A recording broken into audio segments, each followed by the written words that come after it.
Boa tarde, excelentíssimos doutores desembargadores que compõem a presente sessão de julgamento. Recebo da defesa a mais calorosa saudação. Ao ilustre representante do Ministério Público também receba a saudação da defesa, eventuais serventuários de justiça que se fazem presente remotamente da mesma forma.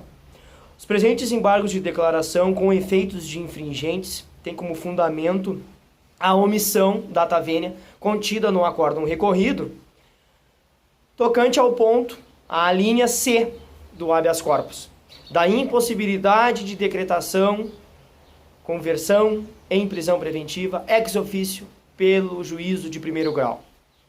Excelências, malgrado a decisão da magistrada ACO ter sido fundamentada no artigo 312, parágrafo 1º, tal dispositivo deve, sob pena de se estar acaçapando diversos princípios que se passará a expor,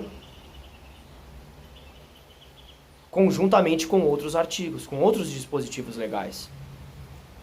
São eles: artigo 282, parágrafo 4º do Código de Processo Penal, que positiva, no caso de descumprimento de qualquer das obrigações impostas, o juiz, grifa-se, mediante requerimento do Ministério Público, de seu assistente ou do querelante, poderá substituir a medida, impor outra em cumulação ou, em último caso, decretar a prisão preventiva.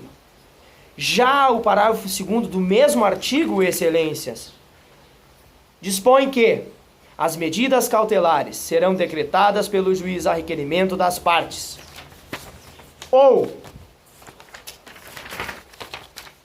quando no curso da investigação criminal, por representação da autoridade policial ou mediante requerimento do Ministério Público. E o artigo 311 do Código de Processo refere: em qualquer fase da investigação policial ou do processo penal, caberá a prisão preventiva decretada pelo juiz, a requerimento do Ministério Público, do querelante ou do assistente ou por representação da autoridade policial. Logo, excelências, com a devida vênia, tais artigos foram desrespeitados, foram transgredidos e devem ser atentados sob pena de se estar acaçapando princípios processuais vigentes no atual Estado democrático de direito e no atual sistema de processo penal. Pois quis o legislador, excelências, prever de forma clara, nítida, a imparcialidade do juiz, a inércia do juiz, que é corolário da imparcialidade. O juiz deve ficar silente, exceto quando provocado for, salvo raríssimas exceções. A prisão, o decreto prisional não é uma delas. A conversão de cautelar diversa da prisão em segregação cautelar não é uma delas também, excelências. Não pode referida decisão se sustentar, permanecer. Outro sim, o princípio da imparcialidade, o princípio da inércia, também reflete o conceito da equidistância, qual seja, de manter os sujeitos do processo penal separados, cada um no seu lugar.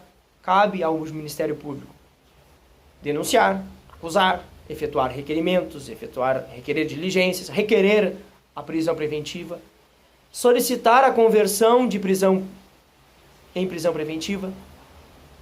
Todavia, no presente caso, o parquê se desincumbiu a contento de tal premissa.